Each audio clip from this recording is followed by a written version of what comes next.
Assalamualaikum warahmatullahi wabarakatuh. Kembali lagi dengan saya Bapak Muhajir. Kita akan membahas tentang ilmu hadis, tentang pembahasan sejarah hadis. Sejarah hadis ada kalanya pada masa Nabi, ada kalanya pada masa sahabat, ada kalanya pada masa tabi'in, dan juga pada masa kodifikasi atau pembukuan. Kita akan menjelaskan hadis pada masa Rasulullah SAW. Sebagai Nabi dan Rasulullah Muhammad SAW dibekali berbagai keistimewaan, di antaranya adalah mukjizat Al-Quran serta keluhuran akhlak. Selama bertugas sebagai Nabi dan Rasul, Muhammad SAW mengajarkan nilai-nilai Islam sebagai dasar pembangunan peradaban Islam yang mulia. Selain itu, sebagai Nabi dan Rasul, Nabi Muhammad SAW adalah sosok sentral atau sosok panutan bagi umat Islam di saat itu dan di kemudian hari. Apa yang Nabi Muhammad SAW katakan adalah perkataan yang bernilai yang dijalankan. Apa yang Nabi Muhammad SAW lakukan adalah sesuatu yang baik dan kemudian contoh. Dan apa yang Nabi Muhammad SAW tetapkan adalah ketetapan yang baik kemudian dipatuhi. Luhuran akhlak Nabi Muhammad SAW dicatat dalam Al-Quran, wa innaka la'ala khuluqin azim. Bahkan dalam suatu hadis disebutkan bahwa akhlak Nabi SAW diidentikan dengan Al-Quran. Di samping itu, Allah telah mengajarkan kepada beliau segala sesuatu yang belum diketahuinya. Oleh karena itu, Nabi Muhammad SAW telah mencapai puncak ilmuwan yang belum pernah dicapai oleh manusia lain sepanjang sejarah. Metode Rasulullah SAW dalam menyampaikan ajaran asal Islam ada kalanya melalui perkataan, perbuatan, maupun ketetapan. Oleh karenanya, apa yang dilihat oleh ataupun disaksikan oleh para sahabat, baik berupa perkataan, perbuatan Nabi maupun takrir atau ketetapan Nabi, merupakan landasan bagi amalia sehari-hari mereka. Nabi Muhammad SAW di mata para sahabatnya adalah idola yang paling sempurna. Rasulullah SAW merupakan sentral kehidupan keagamaan dan keduniawian. Pada masa Rasulullah SAW masih hidup, perhatian para sahabat lebih terkonsentrasikan pada Al-Quran. Di antara para sahabat yang pandai menulis ditugasi beliau SAW untuk menulis Al-Quran. Penulisan Al-Quran pada waktu itu masih sangat sederhana, yakni ditulis di atas pelepah kurma, kulit binatang, dan batu-batuan. Sedangkan hadis pada masa itu secara umum tidak tercatat. Namun hadis diterima dengan mengandalkan hafalan para sahabat, belum dicatat ya pas waktu itu. Dan hanya sebagian hadis yang ditulis oleh para sahabat Nabi. Hal ini disebabkan Nabi pernah melarang para sahabat untuk menulis hadis sebagaimana hadis tersebut. Jadi kenapa pada masa sahabat hadis tidak ditulis? Karena Nabi pernah melarangnya. Nah, ini hadis yang diriwayatkan oleh Abi Sa'id Al-Khudri anna Rasulullah sallallahu alaihi wasallam qala la taktubu anni ghairal Qur'an wa man kataba anni ghairal Qur'an falyamhuhu. Nah, ini kata kajian Nabi, janganlah menulis dariku selain Al-Qur'an. Dan orang yang menulis dariku selain Al-Quran maka hapuslah. Maka Nabi melarang untuk menulis hadis. Namun dalam perkembangannya Nabi juga pernah menyuruh para sahabat untuk menulis hadis sebagaimana hadis berikut. An Rafi bin Khadi qala qultu ya Rasulullah inna nasma'u minka asya'a afanaktubuha qala uktubu wala haraj. Ini Rafi bin Khadi pernah bertanya, ya Rasulullah, saya mendengar sesuatu darimu. Apakah saya boleh menulisnya? Kata Nabi, uktubu wala haraj. Tulislah, tidak masalah. Sejumlah hadis Nabi telah menulis, sejumlah sahabat Nabi telah menulis hadis Nabi. Misalnya Abdullah bin Amr bin As dengan catatan yang diberi nama As-Sadiqah, Abdullah bin Abbas, Ali bin Abi Thalib, Sumrah bin Jundub, Jabir bin Abdullah, dan Abdullah bin Abi Auf.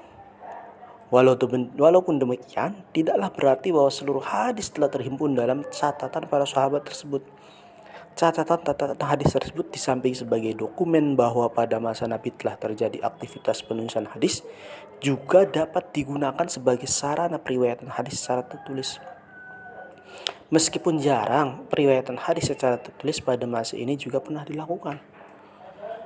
Menurut Sa'id Aqil Husain Al-Munawwir, penulisan hadis bersifat pribadi dan untuk kepentingan pribadi, jadi bukan untuk dipublikasikan, untuk disebarluaskan. Dengan demikian, hadis-hadis yang ada pada para sahabat yang kemudian diterima oleh para tabi'in memungkinkan ditemukan adanya redaksi yang berbeda-beda. Sebab ada yang meriwayatkan sesuai atau sama benar dengan lafadz yang diterima Nabi, yang disebut dengan periwayatan bil lafzi, dan ada yang hanya sesuai makna atau maksudnya saja yang disebut dengan periwayatan bil makna, sedangkan redaksinya tidak sama.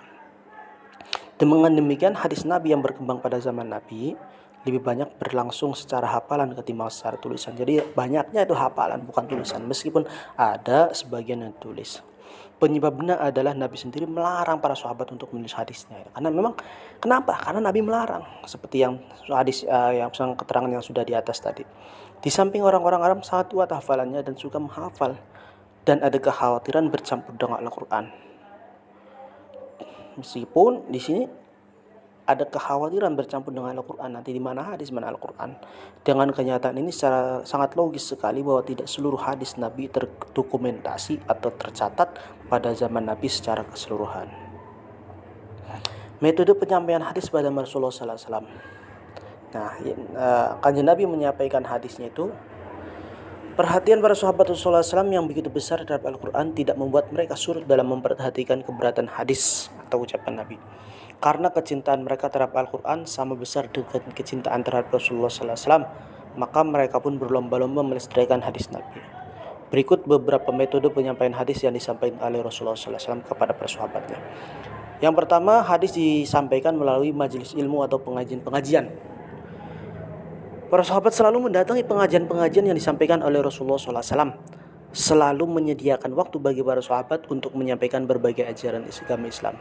Para sahabat pun selalu berusaha mengikuti berbagai majelis yang di situ disampaikan berbagai pesan-pesan keagamaan, walaupun mereka mengikuti secara bergiliran. Jika ada sahabat yang tidak bisa hadir, maka disampaikan oleh sahabat-sahabat yang hadir. Jadi sangat antusias mereka untuk menghadiri pengajian yang disampaikan oleh Rasulullah. Melalui cara ini, para sahabat mendapatkan peluang yang besar untuk menyerap sebanyak mungkin informasi dari Nabi Muhammad SAW. Para sahabat, mereka selalu memohonkan untuk hadir ke majelis ilmu. Bahkan sahabat-sahabat ada yang rela melakukan perjalanan yang sangat jauh untuk meminta solusi atas permasalahan yang mereka hadapi kepada Nabi Muhammad SAW. Bahkan ada rela yang jauh-jauh datang untuk ke Nabi. Di antara sahabat ada yang secara sengaja membagi tugas untuk mendapatkan informasi yang berasal dari Nabi Muhammad. Umar bin Khattab misalnya membagi tugas dengan tetangganya untuk mendapatkan hadis dari Nabi Muhammad SAW. Apabila tetangganya pada suatu saat menemui Nabi, Umar radhiyallahu anhu pada keesokan harinya, demikian seterusnya. Pihak yang bertugas menemui Nabi dan memperoleh berita dari Nabi, mereka segera menyampaikan berita tersebut kepada yang tidak bertugas. Pada saat demikian terjadi periwayatan hadis oleh sahabat dari sahabat yang lain. Hadis tidak semata-mata diriwayatkan dari Nabi, tapi sebagian diriwayatkan oleh sahabat dari sahabat yang lain. Jadi ada yang sahabat menerima hadis dari sahabat yang lain. Periwayatan yang dialami Rasulullah SAW sendiri, dalam hal ini Rasul menyampaikan hadis berkaitan dengan peristiwa yang dialaminya sendiri. Jadi atas peristiwa yang dialami sendiri. Secara kebetulan sahabat yang menyertai Rasul bisa menyampaikan kepada yang lain. Bisa dengan sahabat bertanya, penyampaian hadis karena yang mengalami memang sahabat bertanya. Di antara para sahabat ada mengalami berbagai persoalan, kemudian mereka menanyakan langsung kepada Rasulullah SAW tentang bagaimana hukumnya terhadap persoalan tersebut. Kemudian Rasulullah SAW memberikan fatwa atas penjelasan hukum tentang peristiwa tersebut.